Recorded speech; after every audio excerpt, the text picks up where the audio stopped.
오는 2015년까지 세계 5대 신재생에너지 강국 도약을 목표로 정부가 7조 원, 민간 33조 원 등 모두 40조 원을 투자한다는 계획이 마련됐습니다.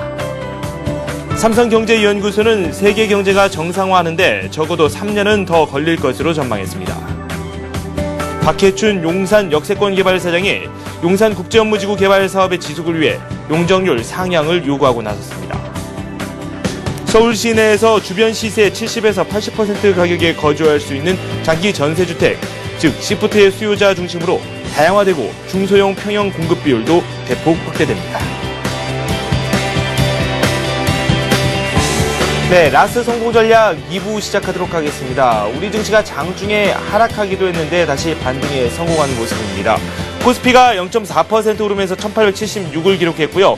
코스닥은 500선에 한층 더 다가섰습니다. 오늘 1% 오르면서 499.13을 기록했습니다. 어제에 이어서 오늘도 외국인들의 매도가 나왔는데요. 어제와 좀 다른 점은 선물 시장에서 외국인들이 매수를 했다는 점입니다. 어제 팔았던 부분을 다시 해체하는 움직임을 또 보여줬습니다. 업종별로 살펴봤을 때에는 금융업종을 중심으로 상승세가 나왔습니다. 이 IT 업종 쪽으로는 종목별 차별화가 진행됐고요. 상대적으로 좀 좋지 않았던 부분이 있습니다. 바로 철강금속주인데요. 포스코가 어젯밤에 실적 발표를 했죠. 그 이후에 철강금속주들이 상당히 부진한 흐름을 보여줬습니다. 구체적인 시장 상황 한번 살펴보도록 하겠습니다. 시황센터 연결합니다.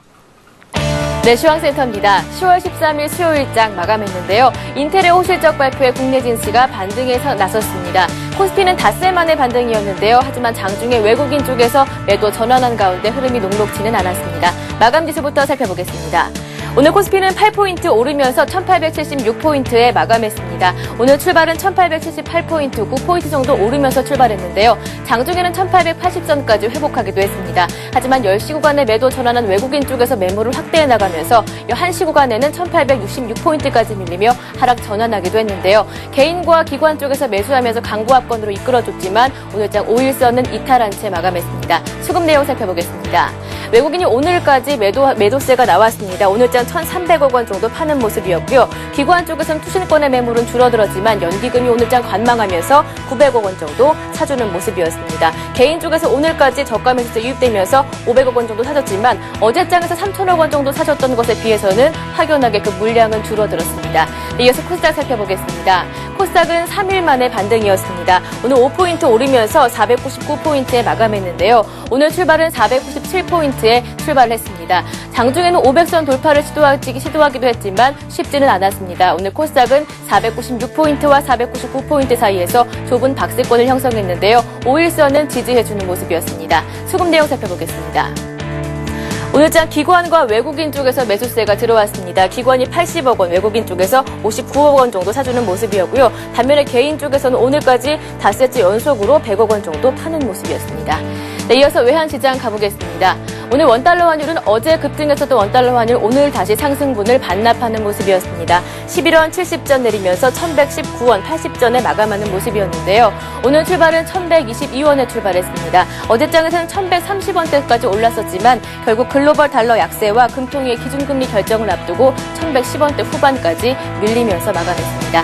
이어서 유가증권 시장 시총 상위 종목들의 움직임도 체크해보겠습니다.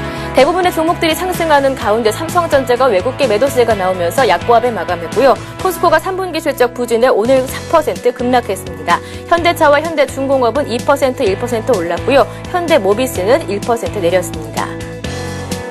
신한지주가 장중에 강세를 보이다가 약보합 전환한 채 마감했습니다. 반면에 KB금융은 강한 모습을 보여줬고요. LG화학이 오늘 4일 만에 반등했습니다. 외국계 쪽에서 매수 전환한 요인이 컸습니다. 한국전력도 강보합 마감했고요. SK텔레콤 0.8% 오르면서 마감했습니다. 이어서 코스닥 살펴보겠습니다. 셀트리온은 오늘까지 강보합 유지하면서 마감했고요. 서울반도체가 1%, 반면에 포스코 ICT는 3% 내렸습니다. SK브로드밴드가 예상치로 뛰어넘는 실적을 기록할 것이라는 전망에 2.6% 올랐습니다.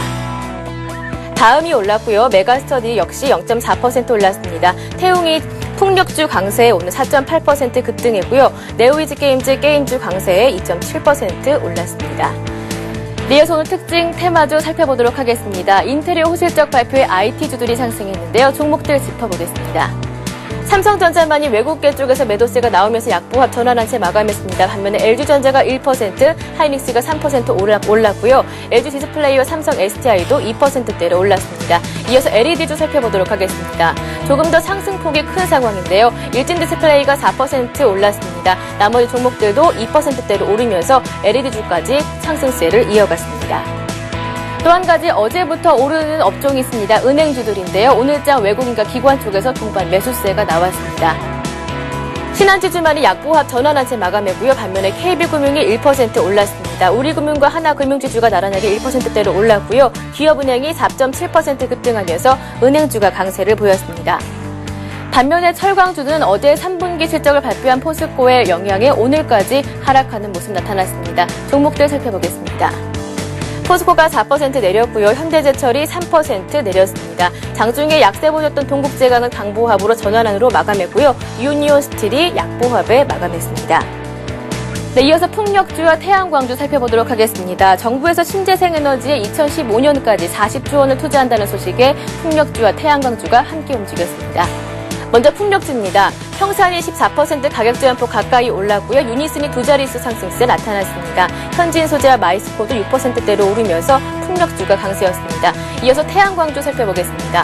웅진에너지가 8% 급등했고요. TCK와 한국철강이 3%대로 오르면서 태양광주가 강세를 이어나갔습니다. 이어서 게임주도 한번 살펴보도록 하겠습니다. 애플의 태블릿 PC 아이패드가 전파 인증을 신청함에 따라서 게임주가 동반 상승세였습니다.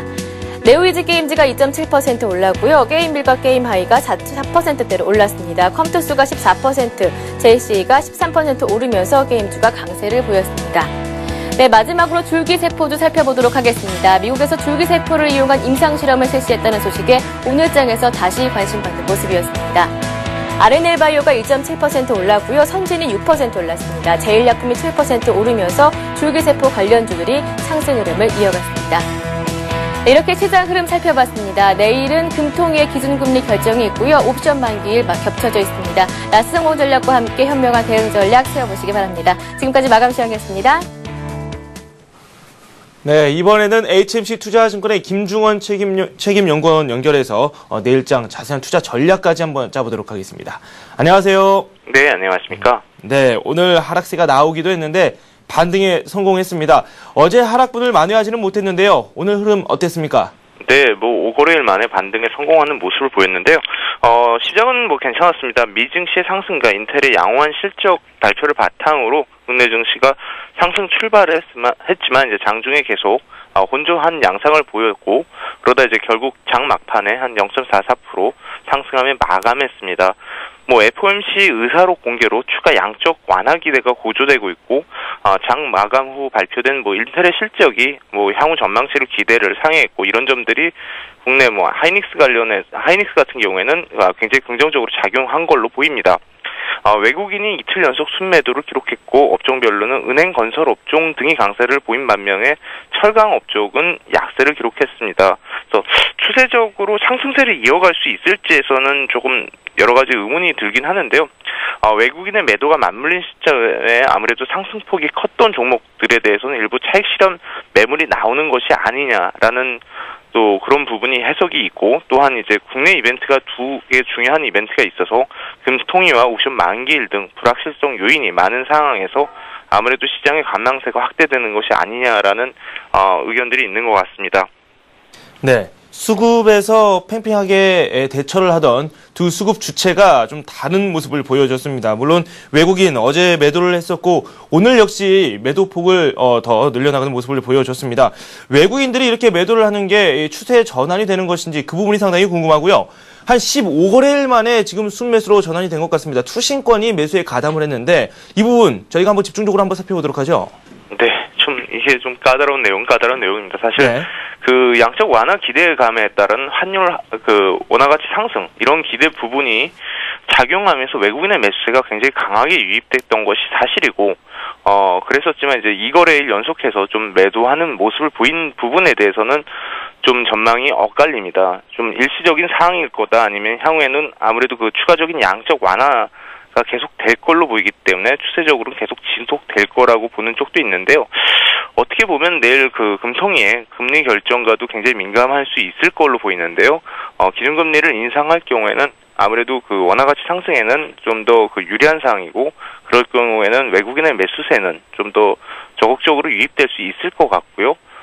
이제 투신권과 관련해서는 그렇습니다. 뭐 펀드 환매가 지속되고 있고 이런 가운데 계속 투신에 매물이 계속 나왔었는데, 이런 부분을 꼭 그 두 주체가 엇갈렸다기보다 아무래도 증시에는 사는 사람이 있고 파는 사람이 있다는 관점에서 그런 관점으로 아직 뭐 투신이 그렇다고 뭐 향후에는 순매수로 전환한다 이렇게 보기는 어려울 것 같고, 금일에는 이제 외국인이 팔다 보니까 아무래도 그 증시의 특징상 사는 쪽으로 투신이 오늘에는 좀 나온 모습을 기록한 것이 아닌가라고 해석됩니다. 네, 확대 해석은 조금 힘들 수도 있겠네요. 네, 이번에는 해외 변수들도 한번 살펴보도록 하겠습니다. 미국 증시 어떤 소식들이 우리를 기다리고 있나요? 네, 뭐 금일 밤엔 그렇게 뚜렷한 경제 지표 발표는 없고요. 다만 이제 10월 ABC 소비자 기대 지수가 발표할 예정이고, 9월 수입 물가 지수가 발표 예정입니다. 그래서 뭐 9월 수입 물가 지수 같은 경우엔 전월에 0.6% 상승하긴 했지만 금월에는 전월 대비 0.2% 정도 하락할 것으로 보이는데요. 뭐 이쪽 그 수입 물가와 관련해서는 증시 영향력은 그렇게 크게 높지는 않을 걸로 보입니다. 뭐 다만 이제 금일 해외 지표보다는 뭐 내일 그 있는 국내 이벤트가 더욱 중요할 걸로 보이는데요. 내일 말씀드린 것 같이 한국은행의 금통위가 10월 정책금리 결정이 예정돼 있는데, 현재까지는 금통위의 금리 결정 방향성은 좀 모호한 가운데 아직까지는 그래도 25핍 인상 가능성이 높은 것으로 예상되고 있습니다. 더불어 10월 옵션 만기와 관련해서는 아직까지 그 베이시스 흐름이 양호하고 리버셜 가격 추이를 고려할 때 만기 부담은 크지 않을 걸로 예상되고 있습니다. 네, 시장의 관심이 조금씩 바뀌고 있습니다. IT라든지 금융 쪽으로 관심이 많이 쏠리고 있는데 기존 주도주들과 차별화된 모습을 많이 보여주고 있거든요. 투자 전략은 어떻게 세울까요?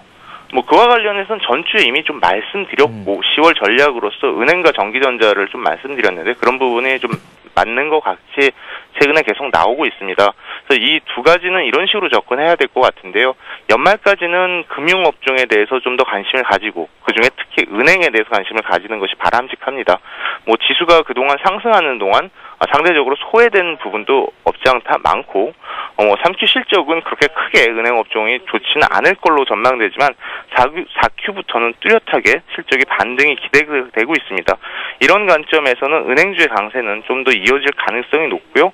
IT 같은 경우에는 조금 약간 다른 부분이 있는데, 그래도 최근에 주가 하락이 그 지수 대비 7월 이후에 좀 컸고, 그러다 보니까 저가 매수의 기회가 오는 것 같습니다. 그래서 트레이딩 관점에서 IT 종목을 좀 보고, 좀 더 이제 본격적으로 IT 업종에 대한 그 매수 시점은 연말이나 내년 초쯤이 될 것 같습니다. 그전에는 아무래도 좀 가격적인 매력이 다시 부각이 되면 IT 업종에 대해서 단기적으로 매수하고 그 이후에 차익 실현한 후에는 매도하는 그런 전략을 좀 유지하는 것이 바람직할 것 같습니다. 그리고 증시 전략과 관련해서는 그렇게 은행과 뭐 IT 그쪽을 좀 볼 필요가 있는데요. 더불어서 말씀드릴 것 같으면 이제 지수가 단기간 많이 상승하고 향후 증시 추가 상승에 대해서 방향성이 약간 모호한 부분이 있습니다. 이럴 경우에는 아무래도 증시가 좀 빠른 순환매를 보일 가능성이 있고, 이렇게 개별 종목적으로 봐더라도 절대 주가 수준이 단기간에 크게 오른 종목들이 많아서 실제로 이렇게 싼 종목들을 찾기가 쉽지 않습니다. 그래서 이럴 때는 좀 그 빠른 시장 대응과 또한 그 아무래도 그 자산 가치가 높은 자산주에 대한 관심을 좀 꾸준히 가질 필요가 있는데요. 금일에도 보면 자산주들이 크게 뭐 시장 대비 아웃퍼폼하는 모습을 보였는데, 향후에 지수가 좀 그 고점을 기록한 이후 좀 계속해서 지지부진한 모습을 보일수록 뭐 자산주나 혹은 이제 아직까지 저평가되어 있는 종목들에 대한 관심은 계속 꾸준히 이어질 걸로 예상하고 있습니다. 네, 투자하기가 조금씩 어려워지면서 외국인이나 기관이 매수하는 그 종목들을 한번 노려보는 분들이 상당히 많거든요. 기관 쪽을 따라가는 게 나을까요? 아니면 외국인 쪽으로 한번 따라가 보는 게 좋을까요? 네, 뭐 그 부분에 대해서는 어느 쪽을 따라간다기보다는 지금 말씀드린 것 같이 일정 부분 이런 부분에 대해서 소신을 갖고 증시 전망과 본인의 증시 전망과 그리고 향후에 그 증시 패턴이 이렇게 될 거라는 전망을 가지고 좀 향후에는 증시가 좀 지지부진할 걸로 예상을 한다면 빠른 순환매가 올 수 있고, 그렇다면 아직까지 업종적으로 그 밸류에이션이나 절대 주가 수준이 높은 은행이나 금융 쪽을 좀 보고, 또한 이제 단기적으로는 뭐 IT에 뭐 가격 매력이 있을 때만 접근하는, 네, 그런 경향이 오히려 좀 바람직할 걸로 보이고요. 물론 이제 계속해서 뭐 기관의 순매수 동향, 뭐 외국인의 순매수 동향을 이렇게 계속 봐도 뭐 장기적으로는 좀 알 수가 있지만 단기적으로 뭐 개인 입장에서 매매하는데 쉽지는 않습니다. 접근이. 그런 부분을 고려할 때 어느 정도 그 자기의 이제 그 어떤 증시 분석과 함께 그에 맞는 투자 전략을 세우시는 것이 오히려 좀 더 바람직하고, 길게 보면 그것이 더 수익률에 도움이 될 걸로 보입니다. 네, 기존의 주식을 보유하시던 분들, 뭐 화학이라든지 그밖에 조선이라든지 최근에 한풀 꺾인 그런 움직임을 보여주는 그런 종목군들 가지고 계신 분들 시장 대응에 대해서도 좀 말씀을 해주시죠. 네, 아무래도 좀 조선이나 뭐 화학이나 이런 업종들이 좀 많이 오른 건 사실입니다. 그렇다고 해서 보면 조선이나 화학이 3Q 어닝 시즌에 실적이 그렇게 나쁘지 않고 오히려 그 업종들이 실적이 좋습니다, 사실. 그러다 보니까 그 지수가 올랐던 부분이 있는데요. 그렇다면 이번 실적 시즌에 실적이 확인되면서 어떤 어닝 서프라이즈나 이런 효과로 주가가 추가적으로 상승한다면 그때쯤 가서 차익 실현을 좀 고려해 보시는 것이 좀 더 바람직할 것 같고요. 뭐 사실 화학이나 조선 같은 경우에 3Q나 4Q에도 전반적으로 실적이 꺾이는 상황에서도 실적이 상대적으로 양호할 걸로 전망되고 있어서요. 좀 더 길게 들고 가시는 전략도 올해까지는 바람직한 전략으로 보입니다. 그래서 올해 내를 좀 정리하는 기회로 삼을 수 있지만은 뭐 그렇다고 빨리 정리하는 것보다는 조금 더 기다리는 것도 아직까지는 괜찮을 걸로 보입니다. 네, 기다림의 자세를 보여줄 것을 요구하셨습니다. 지금까지 HMC 투자증권의 김중원 책임연구원과 함께했습니다. 감사합니다. 네, 감사합니다. 네, 잠시 후 뉴스가 이어집니다.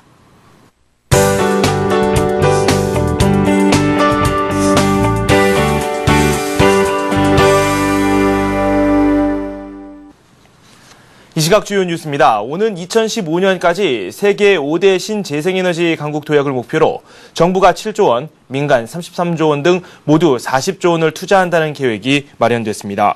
지식경제부는 신재생에너지 분야를 핵심 수출 산업으로 육성해 수출 규모를 362억 달러로 늘리는 한편 관련 일자리 11만 개를 창출하기로 하는 내용의 신재생에너지 산업 발전 전략을 제9차 녹색성장위원회에서 보고했습니다.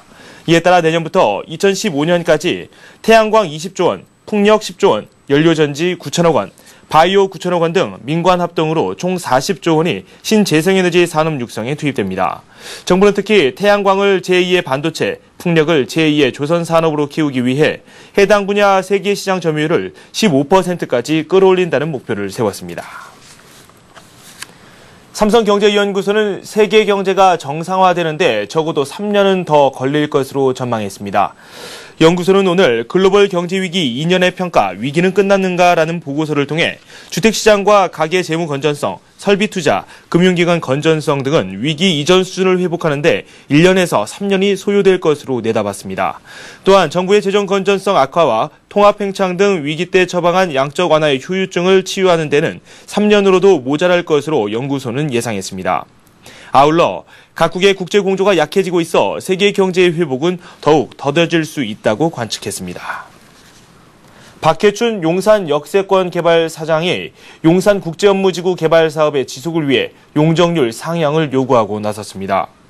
박 사장은 오늘 프레스센터에서 기자간담회에서 용산 국제업무지구 개발 사업을 살리는 유일한 방법은 용적률을 높여 사업성을 향상시킬 수 있는 역세권 개발법을 적용받는 것이라면서 현재 608%인 용산국제업무지구의 용적률을 912%로 높여야 한다고 주장했습니다.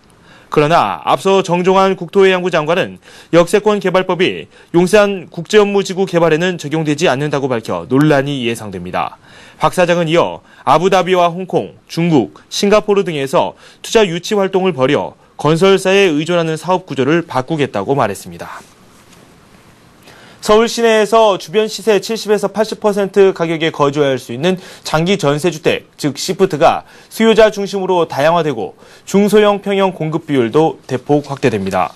서울시는 오늘 시프트 공급 규모 기준을 기존 전용 면적 59, 84, 114제곱미터형에서 59, 75, 84, 102제곱미터형 등으로 조정한다고 밝혔습니다. 공급 비율도 기존 59형, 60%, 84, 30%, 114, 10%에서 59, 60%, 75, 10%, 84, 25%, 102, 5%로 바꿔 전체 물량의 95%가 중소형으로 공급됩니다. 아울러 서울시는 서민 주거 안정을 위해 향후 4년간 시프트 및 공공임대주택 약 6만 가구를 공급하기로 했습니다.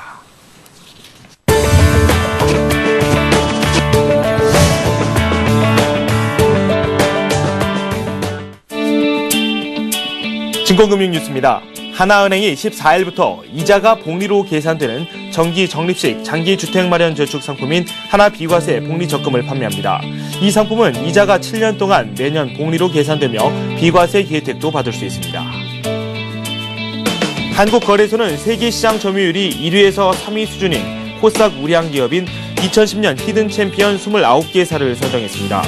세계시장 점유율 1위 기업군에는 고영과 네오피델리티, 독일금속, BMS, 모아텍, 미래나노텍, 뷰웍스, 스타플렉스, OCI 머티리얼즈 등이 선정됐습니다. 농협이 오는 18일부터 내달씩 9일까지 한 달간 G20 정상회의의 성공적인 개최를 기원하기 위해 만든 G20 성공기원 정기 예적금을 판매합니다. 이번 정기 예금은 1년 만기 상품으로 연 3.85%의 이자를 지급하고 정기적금은 만기와 금리가 각각 3년, 연 4.5%입니다. 기업은행은 고객과의 소통 강화와 홍보 콘텐츠 발굴을 위해 자체 금융상품과 브랜드 이미지를 주제로 IBK UCC 공모전을 연다고 밝혔습니다. 개인 또는 5인 이내 팀별로 공모전 홈페이지를 통해 다음 달 19일까지 접수할 수 있습니다. 네, 우리 증시가 상승에 성공했습니다. 하지만 상승폭은 좀 제한적으로 나왔는데요. 코스닥 쪽이 오히려 1% 넘게 오르면서 좋은 흐름을 보여줬습니다. 아시아 지역 증시 혼조세 속에 장이 진행되거나 마감했습니다. 구체적인 소식 한번 살펴보도록 하겠습니다. 일본부터 살펴봅니다. 일본 증시가 0.1% 오르면서 마감됐습니다. 9,403선에 마감이 됐는데요. 달러 약세가 또 이어지면서 또 엔화 가치 때문에 수출주들이 장중에 요동치는 모습을 보여주기도 했습니다. 그래도 견조한 흐름을 보이면서 소폭 상승세 속에 마감이 됐습니다. 중국 증시는 9월 무역수지 발표 후 혼조세를 보였습니다. 0.1% 오르면서 현재 장이 진행 중에 있고요. 닷새째 강세를 보이기는 했는데 이 장 상승폭은 제한적으로 나오고 있습니다. 네, 오늘 저희가 준비한 소식은 여기까지입니다. 시청해주신 여러분 고맙습니다.